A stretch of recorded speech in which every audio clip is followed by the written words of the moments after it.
Alright! Good morning Pilipinas and good morning world! At sa ating makababayang OFW at makababayan natin na nandito sa Pilipinas na walang sawang sumusuporta dito sa ating munting programa, thank you so much sa mabuhay po tayong lahat hanggat gusto natin. Well, anyways, tuloy-tuloy na po tayo sa nagbabalita dito ng mga tamang balita at sagutin ang maling information na ipapakalat ng mga fake news peddlers, ng mga anti-Marcos, lalong-lalo na doon galing sa mga DBS na mga saltik bakabayan. Yes, dapat silang sasgutin. Bakit? Kasi baka ayan natin sila na lagi pong naninira araw-araw kay BBM at sa Marcos sa may session sa katagal bakabayan, akala mga paninira, totoo yan sa mata ng ibang tao. So dapat silang sasgutin kasi ang bagong Pilipinas, bawal po ang mga sinungaling. At syempre, kasama niyo pa rin si Sir Ivan, ang pinakabulol na vlogger sa balat ng YouTube, pero nagbibigay sa inyo ng mga totoo at mga preskong balita na kinukuha natin sa ating kapitbahay na social media. So magandang buhay sa ating lahat bakabayan and happy Saturday sa ating lahat. Okay, so before na mag-start bakabayan, well syempre, as usual, i-check muna natin ang ating mga viewers na may maraming comment dyan sa baba sa ating comment section, ang ating pong top 5 commenters. At dito sa listahan, ang nanguna po si Lerma Sondita. Meron siyang 63 na mga comments. Nandiyan po si Shane Sibal. Meron siyang 57 na mga comments. Lynn Gonzalez. Meron siyang 31 na mga comments. Nandiyan po si Joselisa Moises. Meron siyang 22 na mga comments. And Devina Dicuatin. Meron na po siyang 22 lahat na mga comments. Again, thank you so much po sa ating top 5 commenters. At syempre, pasalamatan natin ang ating po mga silent viewer dito sa ating channel. Thank you so much. At syempre, pasalamatan rin po natin ang lahat ng mga viewers na lagi pong nag-like, lagi pong nagsishare ng ating mga videos, at doon sa ating mga viewers na nasubscribe sa ating channel, thank you so much. At syempre, i-acknowledge natin ang ating mga channel members. Nandyan si Pusong Inami, Maria Los Lagunsad, Cosmo Defender, Barbara Butler, Katita Darl, Edmond Castillejo, Samuel Membrado, and Via Vivar. Pasalamatan natin makakabayan na nabigay sa atin ng super thanks or pang lemon na Sir Ivan. Thank you so much kay Unknown People, nabigay sa atin ng 50 pesos. Thank you so much. And also pasalamatan natin si Aida Sinsuat, nabigay sa atin ng $15. Thank you so much. And also, syempre, i-greet natin ating po mga suki, mga early birds, yun ang una sa pag-comment dyan sa baba sa ating comment section. Nandyan sila si Maricruz Hernandez from North Carolina, USA. Hi to Jen Medina. Nandyan rin po si John Cuan, Army Lagaso, Carmila Sanchez, Joselisa Moises, Rufo Monroy, si Mien Nito Espada. Nandyan rin po si Leonardo Steliero, Lenda Lim from the city of Ilagan, Isabela. Hi to Susan Reyes, Think Abel, Dodi. Nandiyan rin po si Oscar Dacelio, and hi to Florifi Gumapag. And also i-greet natin si Direk Erwina Argilles. Nandiyan rin po si Direk William, and hi to Tagalog Nak TV and Army Lagasor from California. I-shoutout natin si Simply Tukis Vlog, Axel Roses. And also i-greet natin syempre ang lahat ng mga viewers na nag-celebrate ng kanilang birthday ngayong araw. Happy birthday! And also, happy birthday to me, mga kabayan. Yes, birthday po ngayong araw ni Sir Ivan. So today is December 14, 2024, na kung saan supposed to be isisikreto ko sana, mga kabayan, ang birthday ni Sir Ivan. Kaya lang po, ang dami po nag-greet sa akin doon po sa ating Facebook account, doon po sa previous natin po na vlog, mga kabayan. Ang dami pa palang nakaalala sa ating birthday. Isikreto ko sana kasi walang handa si Sir Ivan Yes, again, thank you so much nga pala sa nakalala pa sa ating birthday at saka sa lahat rin po na nag-greet sa ating adlaw na natauhan, makabayan. Thank you so much. And also announcement rin po. Bakit si Ivan? Kasi ngayong araw rin po, pupunta sa Ivan dun po sa Cebu City. Kasi tayo po ay pupunta po doon sa Maynila mga kababayan this coming December 16, nandyan po sa Malacanang si Sir Ivan para po makiparty kasama po si PB mga kababayan. Yes, December 16, kasama po yun, yung mga vlogger. Like for example, sa nangyari noon mga kababayan, di ba yung unang year na nangyari, nandun po sila Coach Jared, sila si Sangkay, at marami pang iba, na kung saan yung time na yon, ang first year ni BBM, nagkaroon po ng Christmas party doon sa Malacanang, doon rin po nabuhay yung Ensaymada vlogger na makabayan. Di ba napakalat noon at saka yung nag-una-una doon makabayan, di ba sila si Madam Ellie and also ito rin pong si Princess Maui makabayan. At yan po siyempre sinakyan po ng mga DDS na mga vlogger. So nang time na yon, supposed to be nandun sana si Sir Ivan. Kaya lang nung time na yun makabayan, meron kasi kaming family reunion na nangyari. So hindi po nakapunta si Sir Ivan kasi conflict po ating schedule makabayan. On the next year, hindi pa rin po nakapunta si Sir Ivan kasi nga meron kaming relatives na kung saan minsan lang po umuwi sa Pilipinas makabayan. So meron siyang celebration, meron siyang event, meron po siyang lakad na kung saan sinamahan po ni Sir Ivan. So for the third time, ngayon po makabayan, so pumunta na po si Sir Ivan. Iba kasi magtampo na si PBM. Okay, so again, this coming December 16, nandun po si Ivan sa Malacanang makiparty sa mga vlogger makabayan. Okay, so anyways, kumusta ang lahat? How are you today? So kahapon, wala na naman po si Ivan makabayan. Saan ka kahapon si Ivan? Nag-mugshot. Di ba may post kahapon na mugshot mga kabayan? Actually, kumuha po ng ID si Ivan, Philippine National ID. Kasi nga tayo na po ay bumalik po sa ating lugar, sa ating homeland mga kabayan kasi nga for good na po si Ivan. So, siyempre kailangan na po natin ng Philippine National ID. And also, meron po kong nilakad kahapon mga kabayan sa PhilHealth, doon rin po sa SSS, at saka marami pang iba. So, medyo not feeling well si Ivan, siguro nabugbog mga kabayan, at saka sobrang init pa kahapon mga kabayan. And speaking of PhilHealth, I am very sure na marami sa inyo na kung saan umatake po sa ating gobyerno mga kabayan. Umatake po sa BICAM Committee Conference Meeting. Siyempre mga kabayan ko, kasi nga marami ditong na-confuse, marami kasi itong nagalit kasi hindi po nila naintindihan yung tungkol ito sa zero subsidy ang PhilHealth para po sa next year mga kabayan. Yes, hindi po nasama, hindi po binigyan po ng budget. Actually, dyan kasi sila confuse sa budget mga kabayan kasi hindi lang po yun budget, kundi subsidy mga kabayan.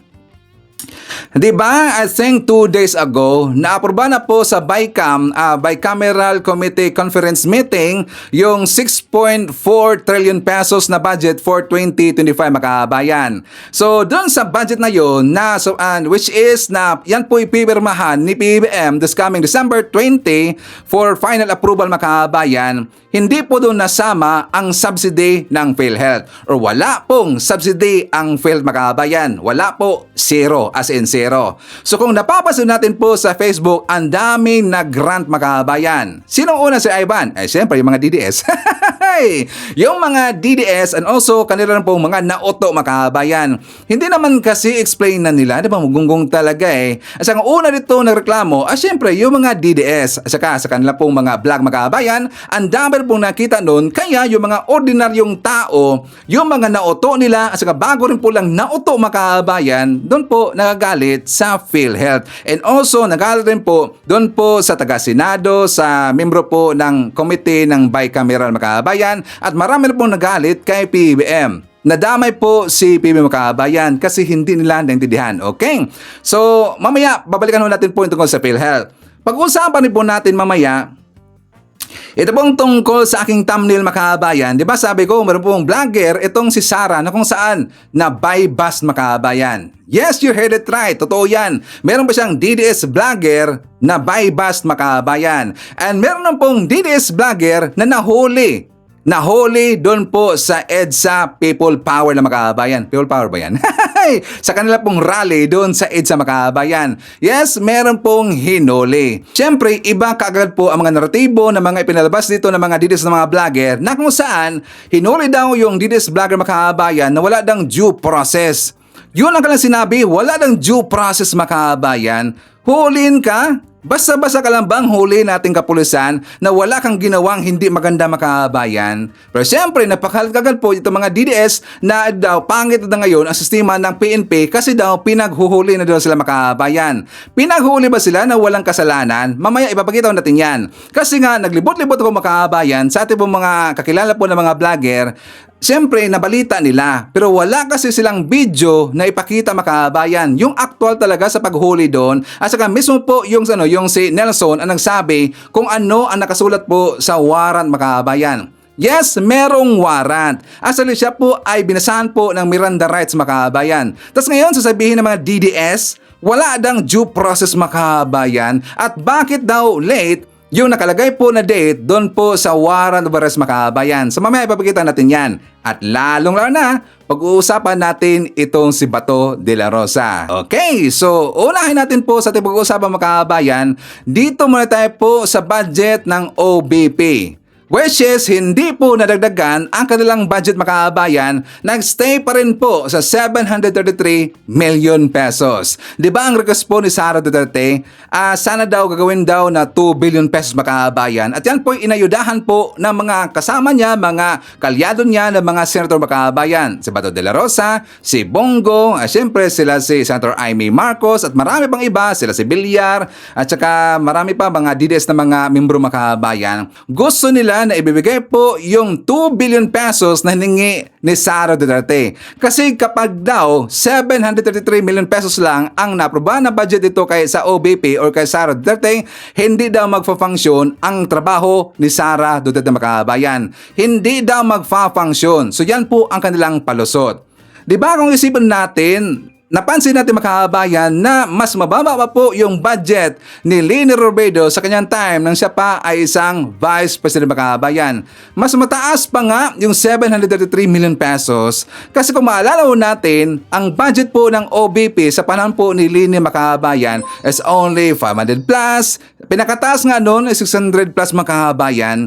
Kasi dito po sa 733 million pesos na budget po ni Sara Duterte sa OBP, maraming nagre-reklamo. So before tayo magpatuloy po sa ating mga opinion sa analysis po dito sa budget ng ng OBP and also sa Philip makabayan, ipapakita ko sa inyo ang ating balita. For more details, let's watch this. Nagkasundo na ang Senado at Kamara sa final version ng higit 6.5 trillion pesos na national budget para sa susunod na taon. Bandang alas 10 ng umaga nagdatingan sa Manila Hotel ang mga senador at kongresistang miyembro ng Bicameral Conference Committee. Dito pa lang nag-usap-usap na ang mga mambabatas. Pagtuntong ng alas 11, formal nang binuksan ang BICAM meeting.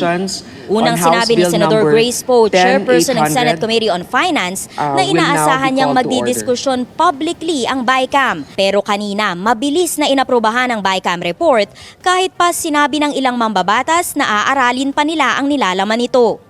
Hindi muna ko pumirma dahil hindi ko pumirma dahil Wala pa pong final sa AKAP? Kahit signed na po yung bahagi ng BICAM? pinag-aaralan pa namin. Sa media, kinumpirma ni Poe na pinanatili sa 733 million pesos ang budget ng Office of the Vice President. Ibig sabihin, hindi na ibinalik ang kinaltas ditong 1.3 billion pesos sa kabila ng apela ng ilang senador at kaalyado ni Vice President Sara Duterte. Inexplika ko naman sa kanila na meron namang pagkakataon yung Office of the Vice President na tumulong pa rin. Nagkaroon naman ng give and take sa kontrobersyal na ayuda sa Kapos ang Kita program na naglalayong tulungan ang minimum wage earners. Mula 39 billion pesos na unang hiling ng Kamara, ibinaba ito sa 26 billion pesos at kasama na ang Senado sa programa. Bilang co-equal body at para naman may transparency, ang Senate ay meron ding pagkakataon na makatulong sa pamamagitan ng AKAP. Unang tinanggalan ng Okay, so papansin natin makabayan yung yung style ni Senator Bato de la Rosa. Kung napapansin natin, di ba parang sumagot siya dun sa mga reporter makahaban, sa mainstream media, yung palakad niya na pagsagot nun, at saka nakikita ko natin sa kanyang mukha, siya po ay galit na galit makahabayan. Di ba sabi niya na hindi pa daw niya pinirmahan kasi daw gusto niyang titingnan pa yung final daw na kopya makahabayan. Hindi pa daw niya pinirmahan, hindi siya pumirma. And also, ito rin pong si Senator Bongo Makabayan, hindi rin po pumirma. Similar daw kay Bato, titingnan pa daw niya yung final daw na kopya Makabayan kaya hindi pa daw sila pumirma. Yun ang kanilang palusot Makabayan. Well, actually, ito pong si Bongo, absent siya sa bicameral meeting Makabayan. Ito rin pong si Bato de la Rosa, siya po yung pinakahuling dumating doon sa meeting, siya rin po ang pinakaunang umalis sa meeting Makabayan. So, ibig sabihin, hindi siya interesado na makinig doon. So, yun nga kanyang sinabi na hindi na siya pumirma, kailangan pa daw titingnan, basahin niya yung final na kopya Makabayan. So, ganun po ang karakter ng mga DDS, manggugong talaga mga bastos Makabayan, di ba? Mga bastos talaga So, forward tayo doon sa PhilHealth na issue Makabayan. So, ano yan, Sir Ivan? So yung PhilHealth Makabayan, alam na ho nating lahat na hindi yun nabigyan po ng subsidiya for the next year. Zero po yung subsidy Makabayan. Kaya lang, ito kasi makababayan natin na walang alam sa hindi po mag-research Makabayan, basta-basta na lang na makita nila yung vlog po ng kabilang kampo ng mga DDS, maniniwala kaagad. Diba yung subsidy, iba ho yan sa budget Makabayan. Ang hindi lang po ibinigay ng ating gobyerno yung subsidy. Bakit sila hindi po nagbigay po ng subsidy, Sir Ivan? Kasi nga meron po silang budget na worth 600 billion pesos na hindi po nila nagamit Makabayan. Hindi nila ginagamit. 600 billion pesos, tingnan nyo, meron hong pera ang PhilHealth. At saka mga kababayan ko sa mga nagpanik ngayon, saka doon po sa mga kababayan natin po na hindi kasi masukit-sukit, saka hindi kasi po nanonood po ng vlog po si Ivan. Doon po sa mga nagpanik, don't worry. Kasi hindi naman po maapektuhan ang operation ng PhilHealth. Kasi nga, ulitin na po natin dito, merong budget ang PhilHealth. At para po klaro sa lahat, ipapakita ko na sa inyo ang explanation po ni Senator Grace po. For more details, let's watch this. And I've thought about this long and hard. And there's no denying that PhilHealth has a savings amount of 600 billion, Mr. President. And that's also the reason why initially the administration thought of it as a way also to augment certain short fundings that we have, for example, for health workers, etc. Hindi natin maintindihan ba't hindi nila ginagamit yung pera na nandun na meron sila na nakaimbak sa isang, ewan ko kung anong klaseng account yan, savings account, na ang kinikita ay mas mababa pa kesa sa inflation. Mr. President, hindi pwedeng sisihin na nagkulang tayo sa pagbibigay sa kanila. Kasi nga ang daming ang pera na nandyan. Hindi nila pinamimigay ang pera dun sa mga nangangailangan at tinuturuan din natin sila ng leksyon. Kung bigay ka ng bigay, nandun lang yung pera, hindi naman nagagamit. Paano naman yung mga ibang programa rin ng gobyerno na nangangailangan din ng funding? Yun nga yung sinasabi ko, pag meron kang siyempre, di ba, sinasabi natin, 5 yung anak mo, lahat yan kailangan pantay-pantay na mabigyan mo. Totoo yun. Pero sa lahat sa kanila, tinitignan mo rin kung sino may pangangailangan at sino naman ang may kakayanan na itayo rin ang kanyang sarili. Yun din ang sinasabi natin, it's a leadership problem also in PhilHealth and it's a disbursement problem. Gaya nga ng sinabi ni Senator Cynthia, ang problema din sa PhilHealth, hindi rin natin alam kung ano ba talaga yung mga benepisyo natin. Wala tayong card na nagsasabi hanggang dito o ganyan ang maibibigay sa'yo, ang tagal-tagal ng approval minsan, hindi alam ng ating mga kababayan kung paano sila makapag-comply dun sa mga requirements. So ito yung mga nagiging issue. Hindi sila kulang sa pera. At alam ko yung iba talagang pinagdidiinan nito.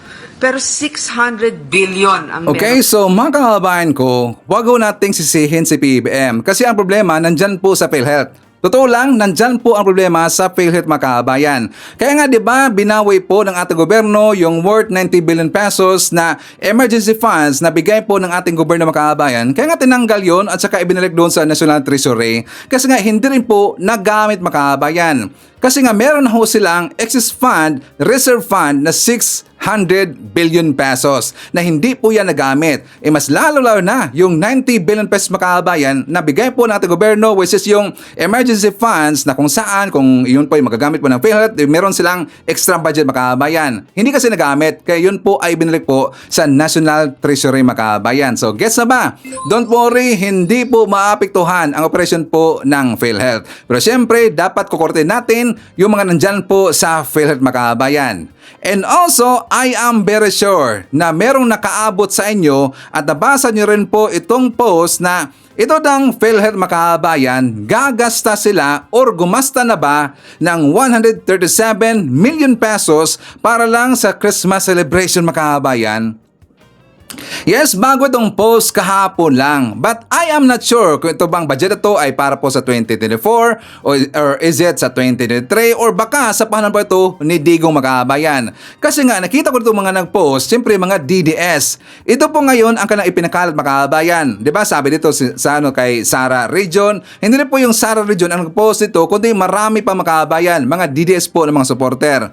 Hello, I just want to remind everyone that PhilHealth spent 137 million pesos for Christmas celebration. Thanksgiving mass budget 40,000 pesos, gala night 18 million pesos, sports meet 34 million pesos. So siyempre, kung tayo po yung makakabasa niya makahabayan, na tayo po yung tayo po mga contributors, tayo po mga membro po ng PhilHealth, normally, tayo talaga po ay magagalit. Pero hindi pa ho yan sure makahabayan kung saang year ba yan. Kasi ito po ay pinutol po ng mga DDS. So hindi natin nakita yan ba sa 2024, 23, 22 or yan ba ay sa previous admin makabayan. So dapat titingnan pa ho natin yan. Kasi nga naglibot-libot po si Sir Ivan, wala akong nakita yung kabuuan po ng proposal na ito makabayan or ng budget ito. Walang nakita talaga puro kasi mga putol lahat. So anyways, at least alam nyo na po, doon po sa hindi pa nakakalam, meron po kumalat po na post na ganyan makabayan. So kung totoo man yan, dapat talagang kukorten ito, maggunggong na ito, nandyan po sa PhilHealth makabayan. Kasi nga madadamay dito at nadadamay dito si PBM. Alam naman natin yung mga DDS. Kapag meron pong mga gusot makabayan, kapag meron pong problema sila na makikita dito at sa tingin nila na ito po ay problema, ang una nilang pipitikin, di ba si PBM? Wala lang pong iba. Ang una na pong, ang kanila pong titirahan makabayan, si PBM talaga Bakit si Ivan? Siyempre, siya pong presidente makabayan. So, dapat natin korten tumak-PhilHealth na to kasi marami pong nadadamay makabayan.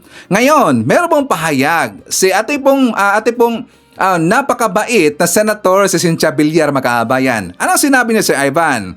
Gusto niyang ididemanda, gusto niyang ipapademanda itong PhilHealth. For more details, let's watch this. Kasi yung PhilHealth, parang ang dami nilang pera, pinalik nga nila sa government yung pera nila So, siguro kaya nawalan ng gana na bigyan sila.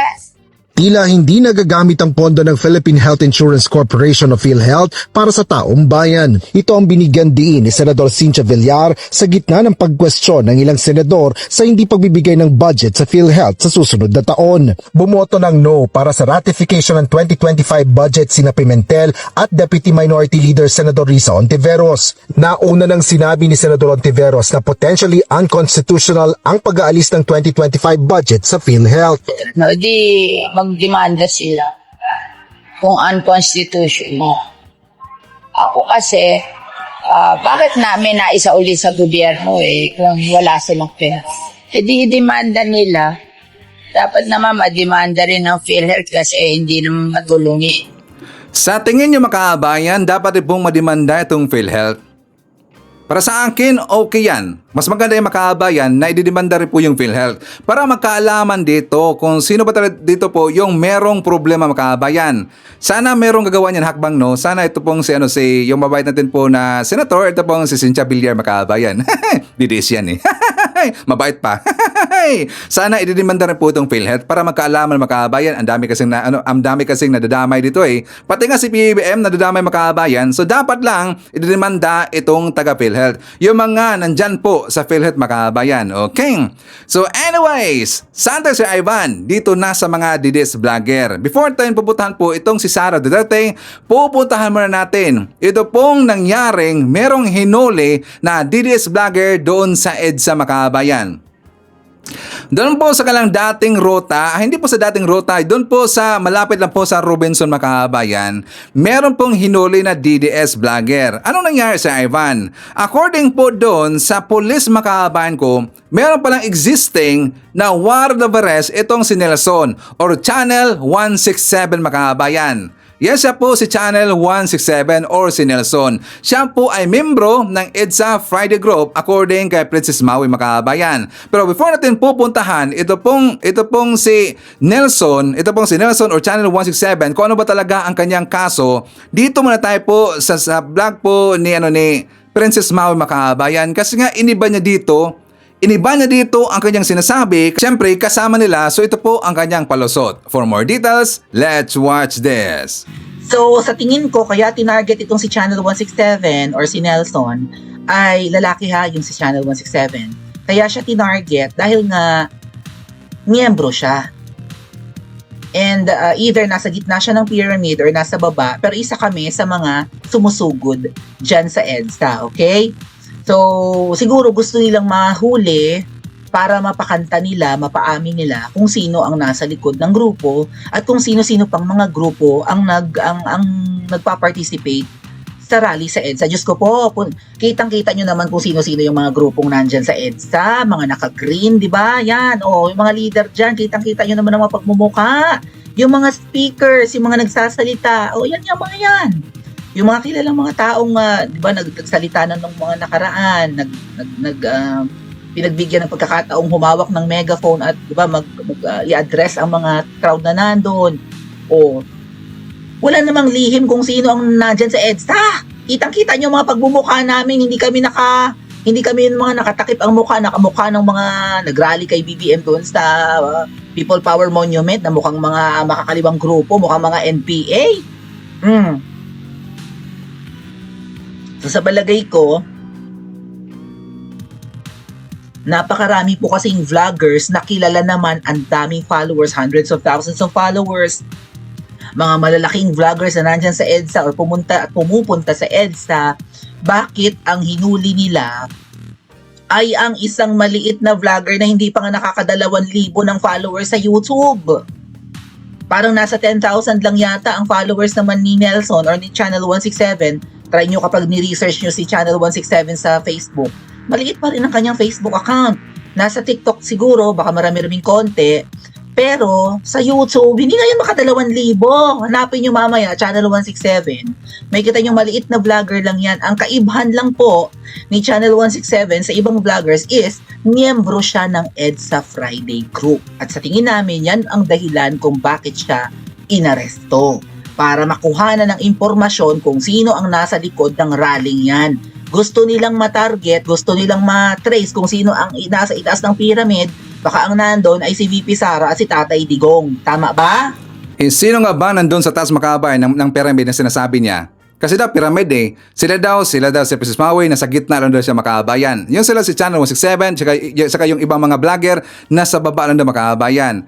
So, sino sa tingin natin andun po sa taas ng pyramid makabayan? Diba? Huwag niyang sabihin ibang tao. Napakaklaro naman na sila si Digong at saka si Sara Duterte. Klarong-klaro naman yan. With the cooperation of grupo ni Kibs. Diba? Klarong-klaro naman kung sino ang kanilang funders makabayan. Kasi yung nasa taas po na pyramid na sinasabi po ni Princess Maui, yun kasi yung mga funders. Yun kasi po yung nasa likod sa EDSA Friday Group makabayan. Yang si Nelson or Channel 167, nasa baba lang ho yan. Okay? So napansin ba natin, sinabi po niya makabayan na yung mga rallista daw, yung mga nagrally doon sa People Power Monument, mukha ng mga NPA. Mukha ng mga NPA makabayan. Mukha bang NPA yung mga vlogger, yung mga nagrally doon sa People Power Monument. Sila dito, yung mga mukhang dugyot makabayan, yung mga loyalista, kasama rin doon yung mga pink clown makabayan, yung mga Marcos supporter, nandun lahat. Mga gwapo nga, gwapo at gwapa at saka mapurma pa makabayan. Unlike doon sa mga vlogger dyan sa EDSA na kung saan everyday nandyan na natutulog makabayan sa gilid-gilid, sila ang mga dugyot dito. Hindi lang po ang kanilang purma na dugyot, pati po ang kanilang pagkatao, pati po ang kanyang ugali, mga dugyot makabayan. Diba? Tas sasabihin dito, tas sinasabi dito ni Princess Maui, yung mga nagpuntahan daw doon sa rally sa People Power Monument, mga mukha dang mga NPA makabayan, magonggong talaga eh. Kang yun, narinig sila ng NPA, baka sila pumuntahan po ng NPA makabayan. Diba? So sinabi niya doon kung ano daw ang pakay ng ating kapulisan, ng ating gobyerno, kung bakit daw hinuli ito si Nelson or Channel 167 makabayan. Para daw malaman ng kapulisan ng ating gobyerno kung sino ang kanilang funders o sino ang nasa likod ng kanilang pagrarally dyan sa EDSA makabayan. Pero ang totoo, ito ang nangyari makabayan. For more details, let's watch this.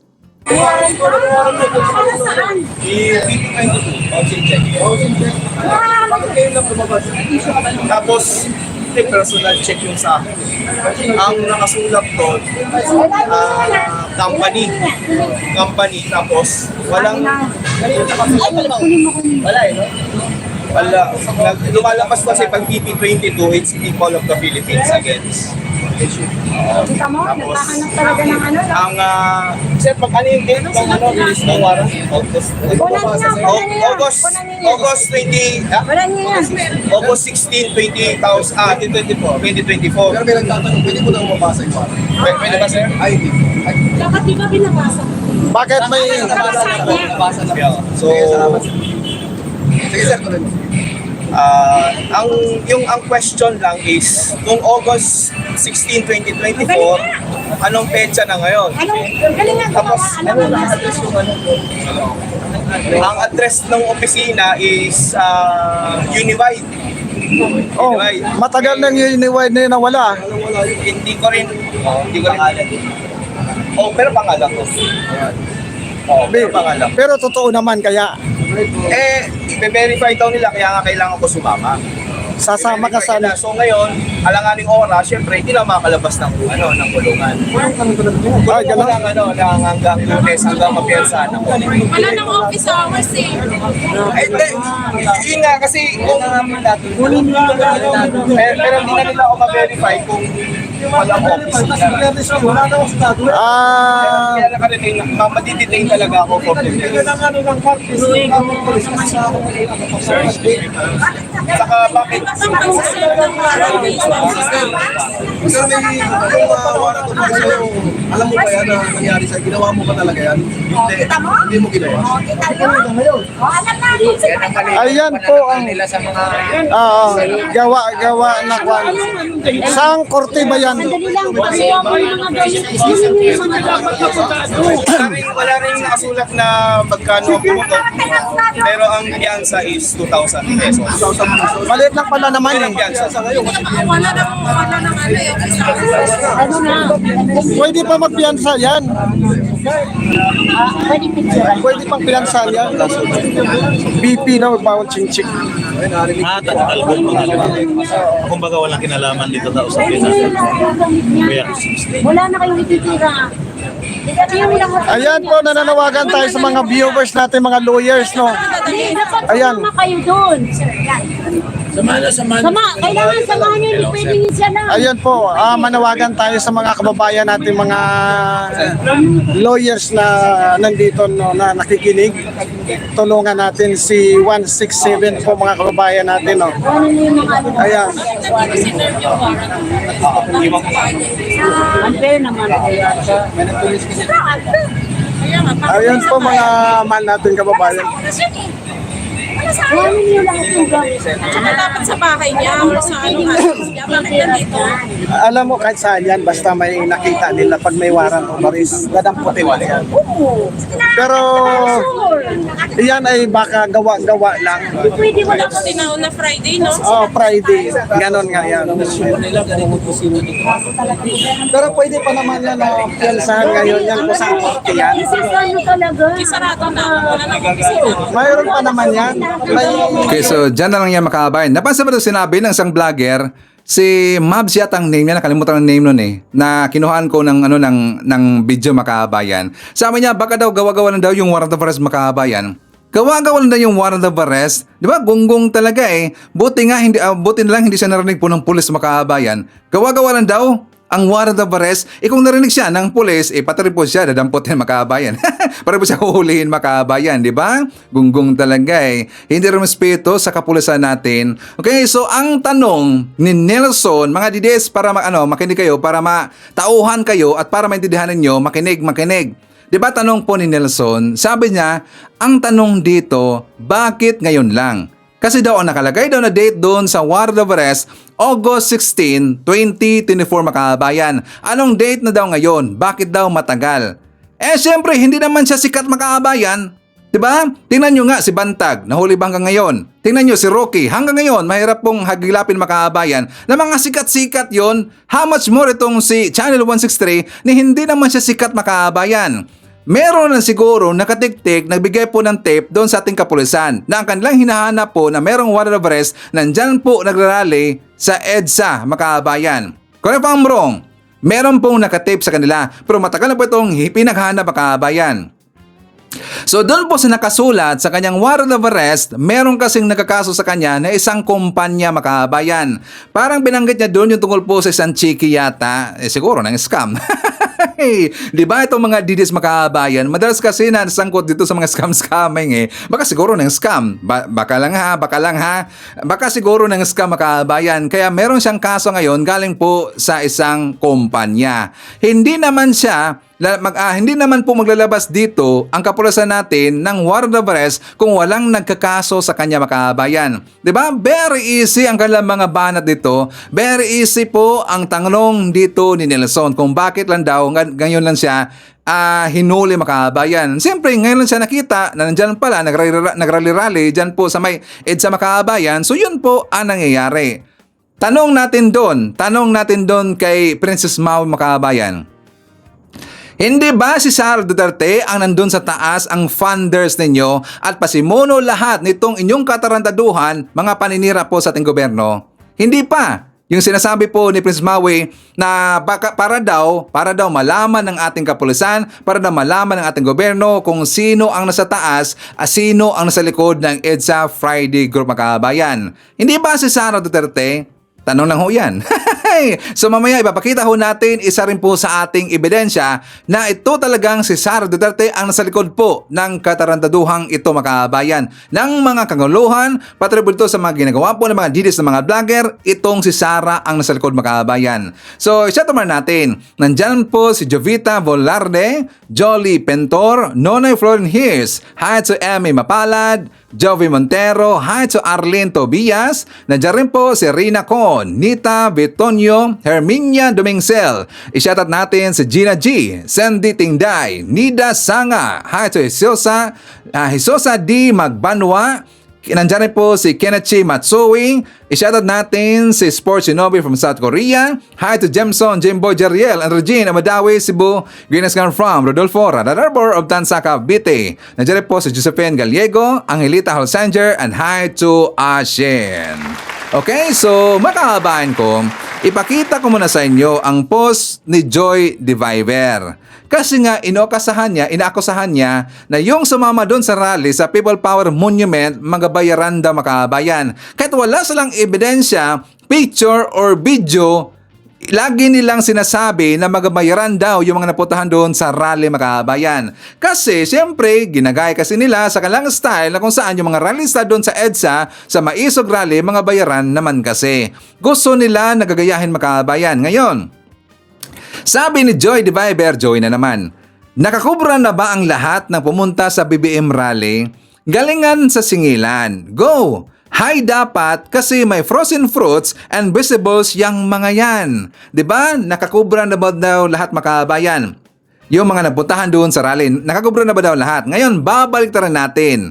Baka silang Joey ang nakakubra dito makabayan.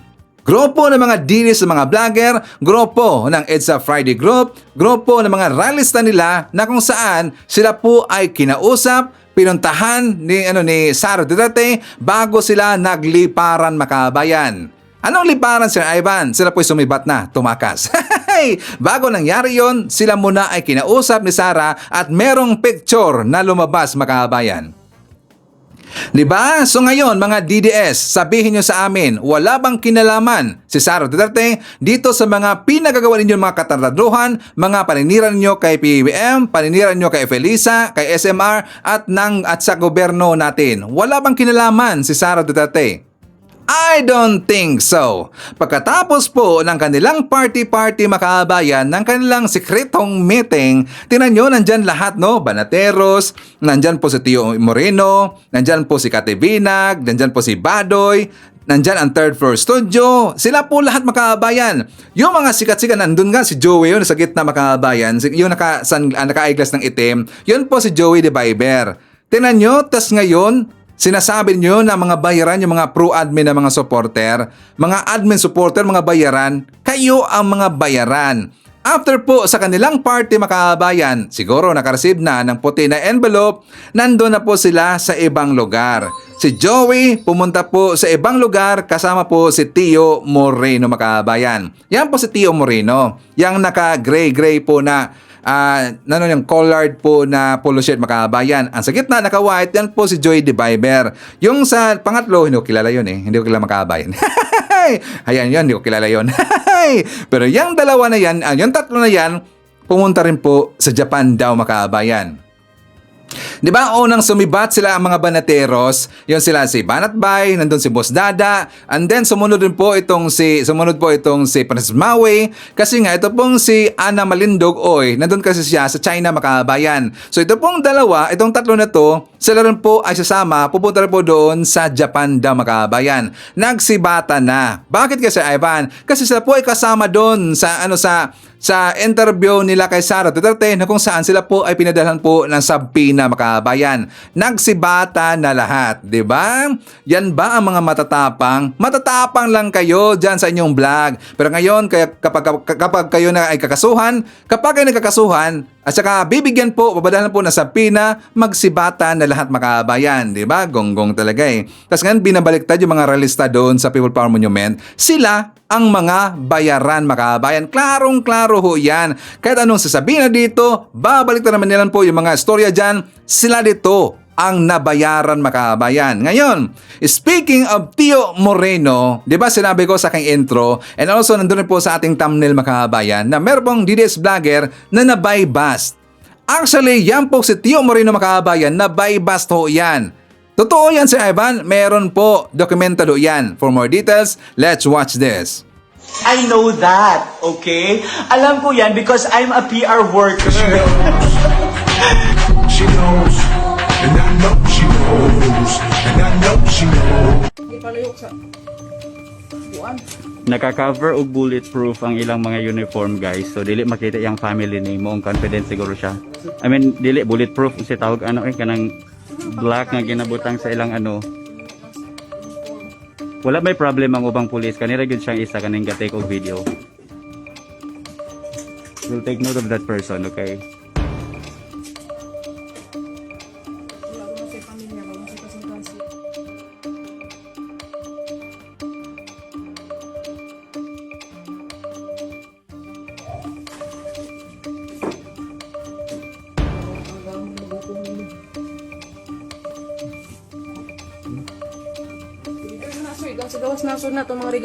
O, di ba? Ebidensya. Tapos nakalagay pa doon sa balita makabayan, top 3 most wanted si Tio.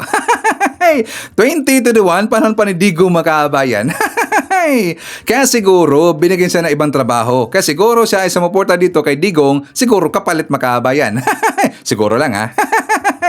O, di ba? Napansin ba natin itong mga didis na mga vlogger, palaging nasasangkot po sa mga kalokohan makabayan, di ba? Nandyan po lahat sa mga didis eh. Kasi nga yung mga pro-admin ng mga vlogger, matitino kasi lahat, di ba? Matitino at maroon na pong rumespect makabayan. Sila kasi napakabastos magbunggo na yan, mga fake news peddlers pa. At speaking of fake news peddlers, nagreklamo itong si Rocky makabayan, di ba? Meron pong final na bill, ito pong si Nograles tungkol ito po sa mga troll farm makabayan.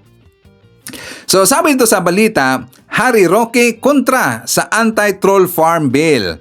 Sabi niya, I consider this House Bill 11178 filed by Representative Margarita Nograles Almario and Representative Chino Miguel Almario a brazen and dangerous attempt to control the political narrative, harass the opposition, and silence dissenting voices ahead of the 2025 elections. Yan ang sabi ni Harry Roque, makabayan. Ngayon, para daw masupil yung freedom of speech, kasi sinabi niya ito sa kanyang vlog, makabayan, itong bill na to, para na daw masupil yung freedom of speech, freedom of expression. Yan ang kanyang sabi, makabayan. Freedom of speech, kung wala naman silang ginawang kabulastaga, makabayan, at wala silang ipinapakalat ito ng mga fake news, bakit naman sila magagalit dito sa bill po na final po, na House Bill na final po ni Nograles? Bakit naman sila matatakot? Bakit naman sila magagalit, makabayan? As long as sila ay napapakalat po ng fake news, ang ibig sabihin, hindi dito sinusupil po ang freedom of speech, kundi ang susupilin dito ang freedom to spread fake news, makabayan. Yun po ang punto dyan. Yan po ang point ng bill na yan, makabayan. At saka alam rin po natin kung sino ang may maraming troll dito. Merong troll farm. Itong mga DDS, makabayan. Dito pa nga lang sa ipinakita kagad na pag-react po ni Harry Roque, kasi alam na alam nila, marami silang mga troll farm, makabayan. Troll farm, yung isang account, maraming accounts, makabayan. Yan po ibisin po ng mga troll farm. And also, hindi rin po natin makikita ang kanilang mga mukha doon sa kanilang accounts, makabayan. Yun ang mga troll farms. Sila ay galit dito, sila ay nag-react kasi meron silang maraming troll farms, di ba? Gonggong talaga eh. So, before tayo mapatuloy po sa ating next topic, mga pag-uusapan natin itong si Sara Duterte. But for that, isa-admire natin. Nandyan po si Evangeline Atienza, hi to Pamilya Luta, Ali Sayed, Al Gubash, Al Suwaidi family na nandyan sa Dubai. Nandyan rin po si Sushivi George TV, hi to Joyful Pinay, Evelyn Garcia, Winnie Angeles, Trining Lozano from Calambas City, Laguna, hi to Nestor Potian, Paul Donka from Winnipeg, Canada, Winnie Angeles, and hi to Dyselene David. So mga kababayan ko, before tayo mag-proceed sa ating mga topics, meron muna akong ikukwento sa inyo. Ano yan, Sir Ivan?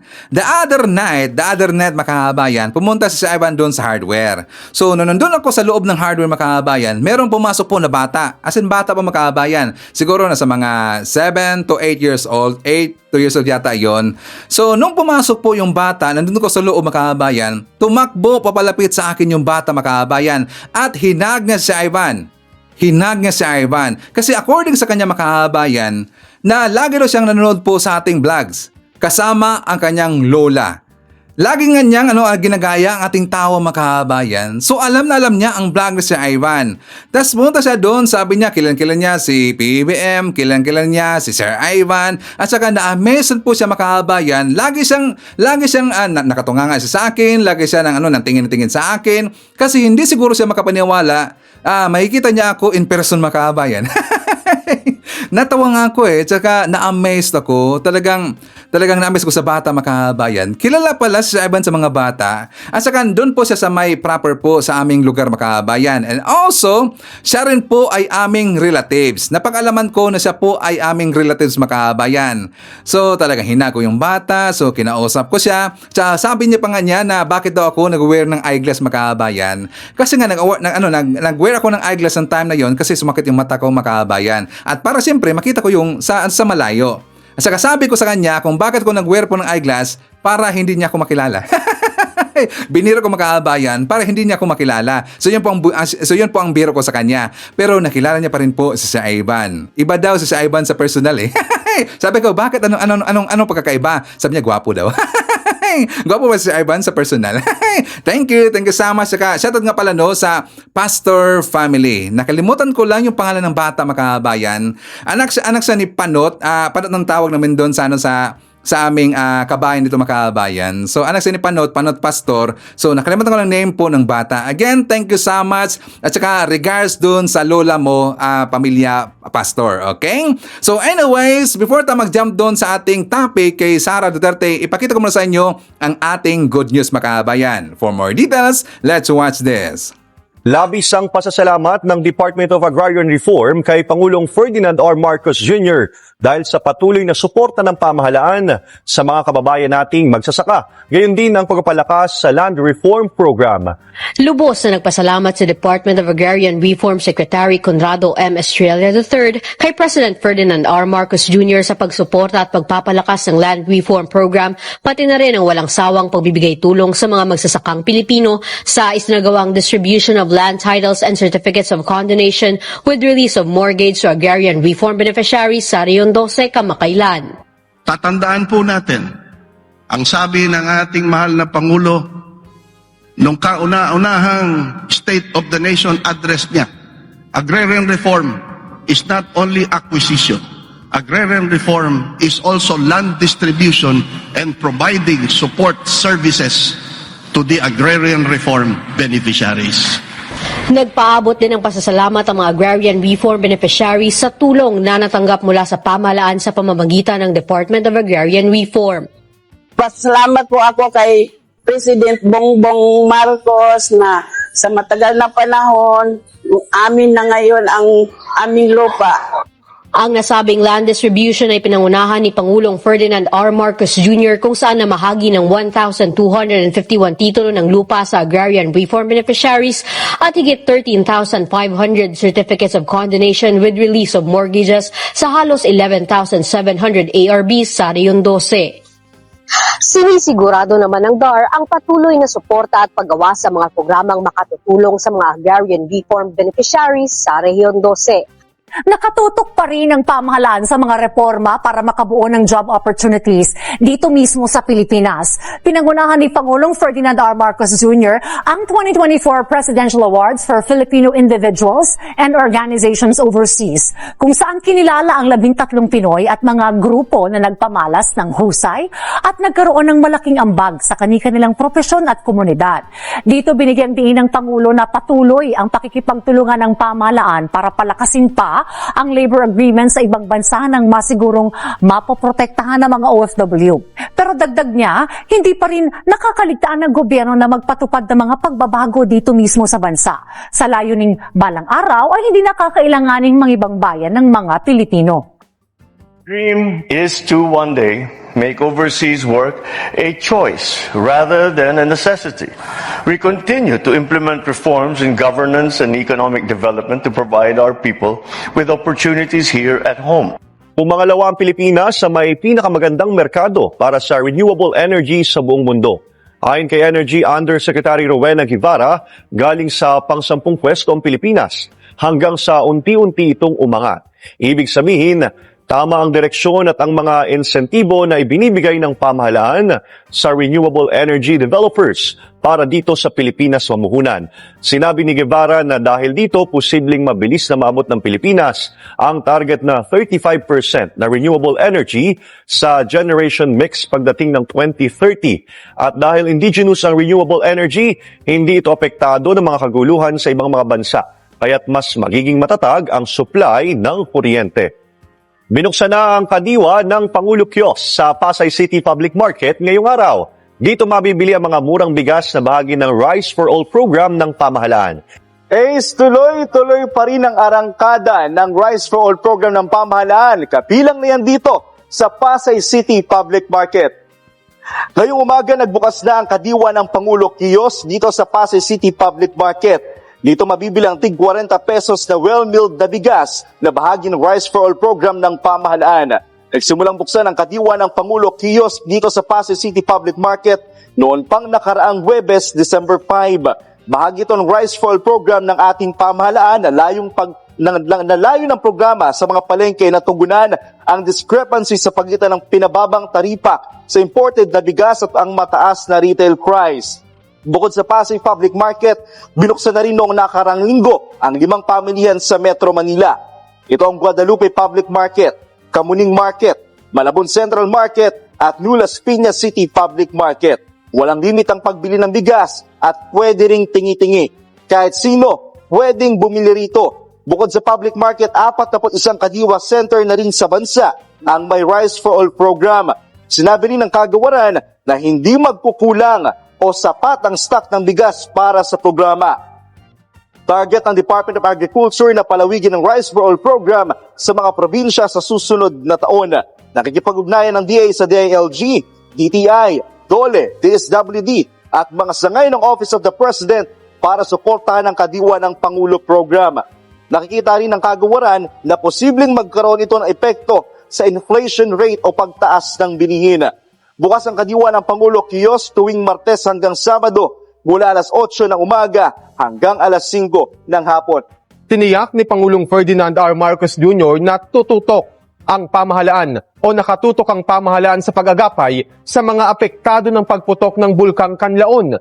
Sa kanyang mensahe, tiniyak ng punong ehekutibo na nakabantay ang buong puwersa ng pamahalaan sa sitwasyon at iginiit ang agarang pagbibigay ng tulong. Isaan niya sa tinututukan ngayon ng gobyerno ang pagtiyak ng kaligtasan ng mga residenteng nakatira malapit sa bulkan. Katunayan, umabot na niya sa 45,000 na residente ang inilikas mula sa 6-kilometer radius danger zone habang patuloy aniyang inililikas ang kabuang 84,000 na katao. Tiniyak rin daw ng DSWD na sapat ang mga family food packs, non-food items, malinis na tubig, hygiene kits para sa mga evacuation center. Inatasan na rin ng Pangulo ang DBM na maglaan ng pondo para sa mga nasalanta habang nakaalerto ang DOH para sa mga posibleng magkasakit dulot ng volcanic ashes at handa rin daw ang pagpapadala ng karagdagang gamot sa lugar. Inalerto na rin ng Presidente ang AFP, PNP at Bureau of Fire Protection sa buong isla ng Negros sakaling lumala pa ang sitwasyon. Dagdag pa ng punong ehekutibo, nakabantay ang Task Force Kanlaon sa sitwasyon para gawin ang kinakailangang respondi sa pagsabog ng bulkan at pinsalang hatid nito. We will step up. We will level up. Any escalation in damages and destruction will be met with a stronger government response. Malaki ang papel ng komunikasyon sa mga araw na ito. Truth will save lives. Fake news will kill. Effective disaster response is anchored on reliable information. That's why PhilVox will continue to issue around-the-clock advisories in language that is clearly understood to all our kababayans. Nakikiusap ako sa lahat, lalo na sa ayaw lumikas na sumunod sa babala ng ating mga otoridad. Mas mahalaga po ang buhay kaysa ari-arian. Mismo na po si PB mga kabayan nagsabi na misinformations, fake news kills. Delikado naman talaga yung mga fake news mga kabayan. Mismo na po nagsasabi dito si PBM. Kasi nga mga kabayan ko, ingat-ingat tayo sa mga fake news. Kasi dyan po sa mga fake news na mga ipapakalpo ng kabilang kampo mga kabayan, ng mga DDS, maliligaw kasi kayo. Diba? Ililigaw kasi kayo mga kabayan. At saka karamihan doon sa mga naratibong ipinapalabas para kayo magalit sa ating gobyerno. Kasi nga, kayo ay magiging oto-oto at saka walang alam sa totoong mga nangyayari mga kabayan. Yan kasi ang goal ng kabilang kampo. Magpapalaganap na mga mali na mga impormasyon mga kabayan para magalit kayo kay BBM, para magalit kayo sa ating gobyerno at wala kayong alam sa mga totoong nangyayari mga kabayan. So ingat-ingat ho tayo. So dapat minsan-minsan sa doon po sa mga DDS para hindi kayo maligaw, manood rin po kayo minsan sa vlog po si Ivan. Kasi dito po sa ating vlog, ibinabalita natin dito ang mga totoong mga nangyayari, mga totoong balita. Malalaman rin po nyo dito yung mga programa ng ating gobyerno at saan pupunta si PBM at ano ba ang kanyang mga proyekto, ano ba kanyang programa at ano na ang kanyang mga nagawa mga kabayan. Okay? So clear na ba mga DDS para hindi maging tanga? So anyways, pag-usapan natin si Sara Duterte mga kabayan. I am very sure na alam niyo na po yung kanyang sinabi na hindi daw siya nagsisisi sa kanyang kill order doon kay PBBM, kay Felisa at kay SMR makabayan. Diba sabi niya na talagang mismo niya sinabi doon sa kanyang press con makabayan, hindi siya nagsisisi. Kasi ito po ang kanyang pagkasabi makabayan. According po sa balita, hindi pinagsisisihan ni Vice President Sara Duterte na nabunyag ang utos niyang ipapapatay si President Ferdinand Marcos Jr. Sakaling may pumatay sa kanya, sabi niya, buti na alam nila na pag namatay ako, I will not die in vain. Hindi siya nagsisisi makabayan. Ngayon, bakit naman siya magsisisi? Samantalang noon pa man, plano na talaga nila yan makabayan. Plano na ho nila na ipapatanggal itong si PBBM or ipapaligpit si PBBM. 'Di ba? Correct if I'm wrong. Matagal na hong plano niyan. 'Di ba? Kasi nga makahabayan ko, ang makabenepisyo dito, ito pong si Sara Duterte. Wala pong iba. Ang makabenepisyo dito, si Sara Duterte. Kahit ilang beses na pong sinabi niya na wala din siyang balak na tatakbo bilang presidente, wala siyang balak noon na tatakbo bilang vice president, pero alam ho natin sa kanyang puso at sa kanyang isip, gusto niya maging presidente makabayan. Pero hindi siya tumakbo ng time na yon kasi alam niya hindi niya kayang banggain ang mga loyalista, hindi niya kayang banggain mga Marcos supporter, hindi niya kayang banggain si PBBM. Alam niya sa sarili niya. Pero ngayon, lagi lang sinasabi na meron na siyang 32 million. 32 million ba talaga na voters na meron siya makabayan? Yes, meron siyang voters sa 32 million. Pero ngayon, ilan ba talaga ang kanyang totoong supporter makabayan? 32 million ba? Nakikita naman natin yan sa mga rally nila, di ba? Tingnan niyo mga rally ng makabayan, palaging langaw. Nilalangaw lagi. How many times na ho sila dito nagtangka po na magkaroon dito ng people power makabayan? How many times na ho sila dito nagtangka? 'Di ba? Sa start pa ho doon sa Maisog Rally, doon pa sa Davao makabayan. How many times ang Maisog Rally? Lahat ng mga Maisog Rally makabayan, yan po'y kanilang pagtatangka ng people power. Pero hindi po nag-prosper ang kanilang people power kasi nga kulang sila sa people at wala rin po silang power makabayan. Kili-kili power lang po.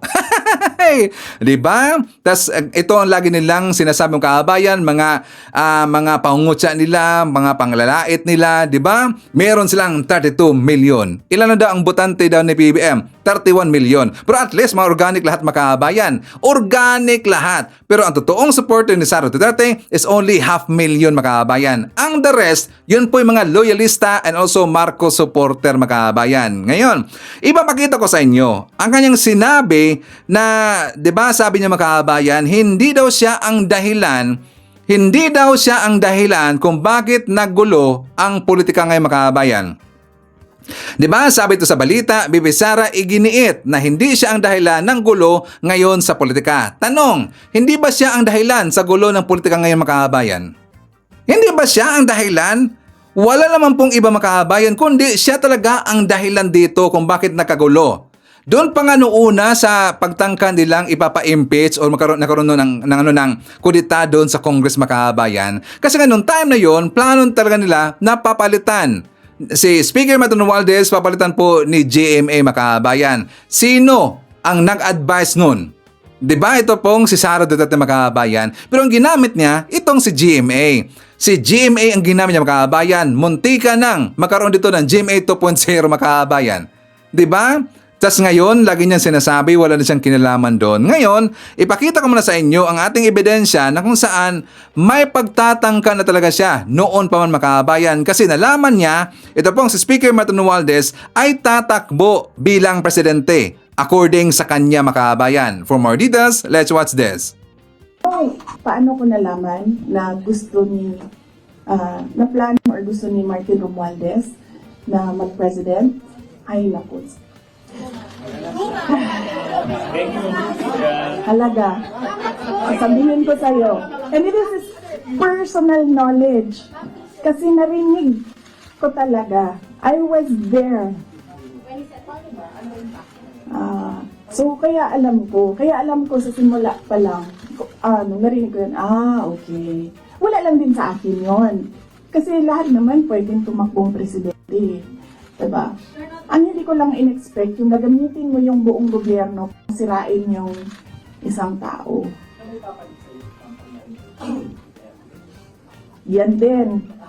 Kailangan magdesisyon ng taong bayan. Gusto niyo ba ng Vice President Martin Romualdez? Yan ang tanong. Kasi, yan naman kasi talaga yung plano niya. So, kailangan mag-decide ng taong bayan if you want somebody sitting there na hindi ninyo binoto. Okay, so sasakyan natin ang kanyang sinabi makabayan. Sabi niya, dapat daw magde-decide na yung taong bayan kung ibuboto niyo ba si Speaker Martin Romualdez kung siya ay tatakbo bilang presidente makabayan. Ibuboto ba natin si Speaker Martin Romualdez kung siya ay tatakbo bilang presidente? Please comment dyan sa baba, babasahin niya mamaya ni Sir Ivan. Siyempre natural, versus sa mga Duterte, Ibuboto ko si SMR Makabayan kasi dito po sa kanyang pahayag, klarong-klaro naman Duterte versus SMR. Kung Duterte versus SMR Makabayan, according po dito kay Sara Duterte, syempre si SMR ang iboboto ko. Alangan naman iboboto ko yung mga Duterte or alangan naman iboboto ko yung si Sara Makabayan, di ba? Ang boboto doon kay Sara, mga bobo at mga tanga lang po. Siyempre iboboto ko si SMR, di ba? Versus doon sa mga Duterte, kasi mga Duterte, yun po ay mamamatay tao, makabayan. Mga delikado, mga merong criminal minds yun eh. So anyways, makabayan ko, ipakita ko naman sa inyo ang vlog po ni Kapercy na kung saan nagkatotoo talaga. Ang ginawa ang sinabi ni Kapercy, nagkatotoo, makabayan.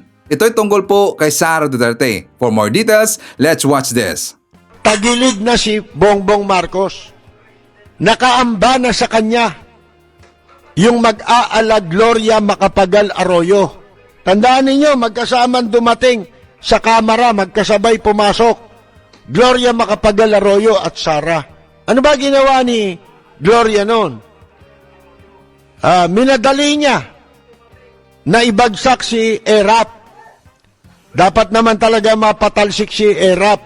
Kaya lang, ginamit niyang oportunidad yun. Ilang taon ang natira na hindi na isilbi ni Erap na siya nagpatuloy, 4 na taon. Pagkatapos, sabi hindi siya kakandidato, pero kumandidato, nakailang taon siya? Naka-10 taon. Naiwasan niya yung batas pinaglaruan nila na ang presidente ay kailangan lang manungkulan ng 1 termino at hindi na maaring kumandidato. Kung uunawain mo nga yun at hindi bababuyin, hindi bibigyan ng, hindi babaluktutin, kailanman hindi na sila dapat kumandidato kahit sa anong pwesto. Kasi hindi sinasabi ron. Ang sinasabi ron, hindi ka na pwedeng sa re-election. Hindi ba pag lumaho ka, re-election pa rin yun eh. Kahit anong posisyon eh. Hindi ho ba, mga kaibigan? Merong litrato pa na niyakap ni Bongbong si Sara doon sa kamera. Pero pinakikita rin sa litrato na hindi yumayakap si Sara. Di ba ano yun? Customary yun, yung niyakap ka, yayakapin mo, di ba? Lalo na parang ano yun eh. Yakap ng tagumpay nila, di ba?